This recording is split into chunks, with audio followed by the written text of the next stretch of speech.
Well, DD India's Sarah Coates joins us from Tel Aviv in Israel. Well, Sarah, good afternoon. Will this four-day deal, pave the end or pay for the end of war, or do you just see it as a pause?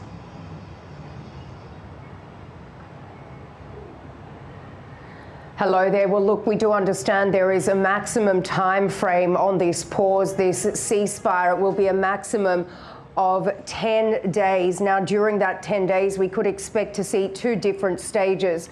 The first one would involve 150 Palestinian prisoners swapped for Israeli prisoners. We do understand these would all be women and children. There would be 30 children, 8 mothers, and 12 other women. They would be swapped, as I said, for these Palestinian prisoners who would also be women and children. Now, the Justice Ministry has just released a list of these 300 Palestinian prisoners who could be eligible for release. They are women and mainly young men aged under the age of 19. Now, I'll tell you how all of this would work.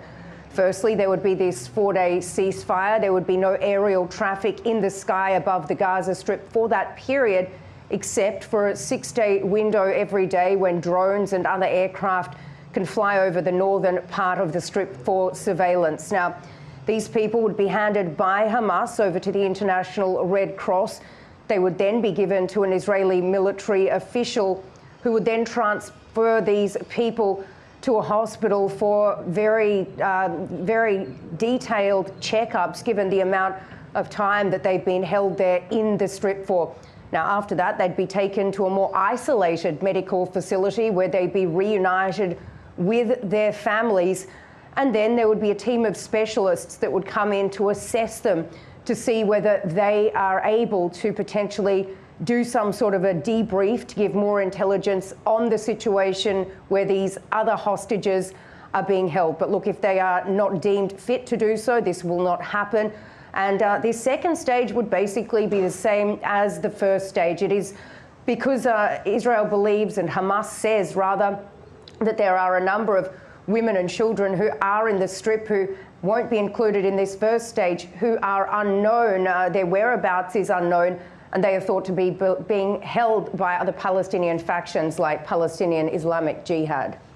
Okay, Sarah, how does one see the role of America in this, in brokering this particular hostage deal? Is it something big that America has been speaking about for a while?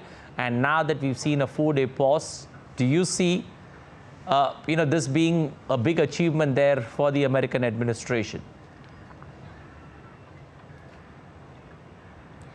Well, look, it's certainly a big achievement for the Americans. Getting any kind of people back is seen as a big deal, given the amount of people that are being held in the Gaza Strip and the amount of diplomacy that the Americans have been putting into this over this past 6 weeks. But look, potentially an even bigger achievement here would be that one of the Qataris. They have been the main broker in this deal, also assisted by the Egyptians. So it certainly has been a number of parties that have all come together to work toward this deal for many, many weeks now. And it was really only over the last few days that details started emerging, that it started seeming like this was actually going to happen, because before that, there wasn't so much hope that it would happen, given the fact that a number of other indirect talks on this matter have already fallen flat on their face. So it certainly is a win for the Americans, also a massive win for the Qataris, and as I mentioned, the Egyptians as well. Okay, thank you. That was Sarah Coates reporting live from Tel Aviv in Israel.